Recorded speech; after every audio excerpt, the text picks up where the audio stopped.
Scott Borchik.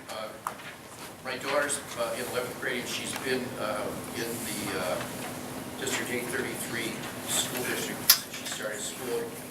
First, I want to say that the teachers and the schools and curriculum in this district have been outstanding, and we're very pleased with that part of the program. And in conjunction with what Mr. Swanson said, it not only affects the students coming up and make these cuts, it also affects, I think, in the long term, the community and, if we want to look at our pocketbook, the value of our homes.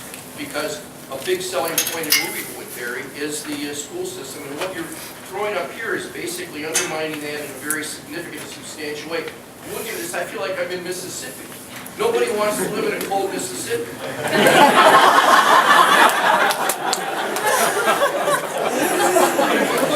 Please tell me, it seems to me that the big thing here is that we are at $900 per student under the cap. Who made that decision, and why are we here? We wouldn't have to be here if that wasn't made. Who made that decision?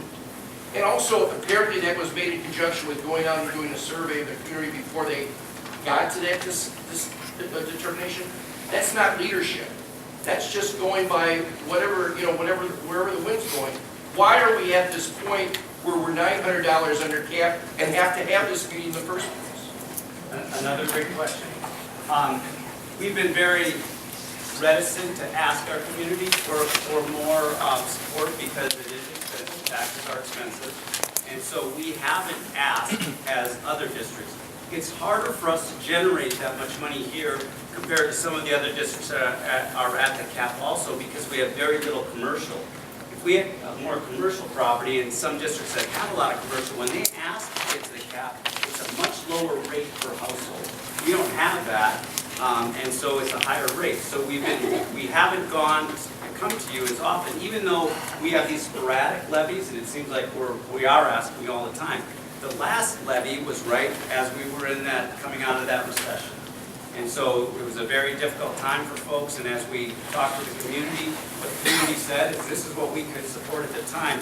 We were on the ballot because we had a renewal. We had to be on the ballot. It wasn't that we were discussing that we should come and ask for more support. So while we were on the ballot, and you're going to run an election, you're going to have the election, there was a discussion about should we ask for more, because we knew where we were going. And so when we heard from the community, this is what we can support. The board had 2 meetings where they discussed, this is not enough. We know if this passes, we're going to be still right in our deficit spending and still have problems. But the ultimate decision was, if our community said at this point after the recession, we're not quite done with it, I can't remember when the recession officially we thought we were out of it. If this is all they said they could afford, then we wanted to validate that if you can afford this, then we'll ask you for that. We're not going to ask you for twice as much when you told us we could afford it. So there was that middle ground on if you fail the election, then that's a problem too, because then there isn't an increase of funding. So that was the decision that was made at the time because of what the community was saying. Who did you talk to in the community?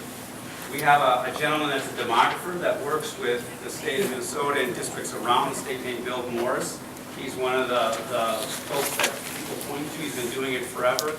That he does a statistical sample of people, and the data that he's had, if you watch or if you look at the past districts that he's worked with us in the past, that he's very well respected in the information. So it wasn't us asking, it was his survey and his statistics that said, here's what your community told us.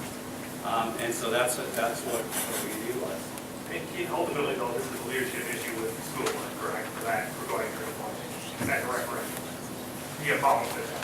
Correct. It's not an administrative decision. Yeah.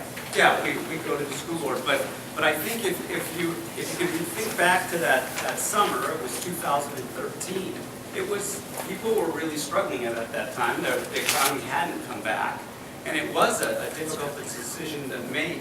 And I think at that time, when you were looking at people losing their jobs and taxes had been going up, and we had a lot of foreclosures going on, it was a decision that was the right decision at the time because of where our economy was and where our community.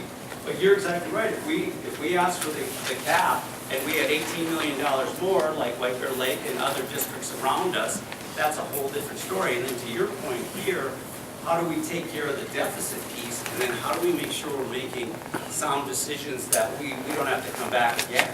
And once you're at the cap, you can't go farther. Obviously, that's why it's a cap. There's just renewals that come through. But that's a great question.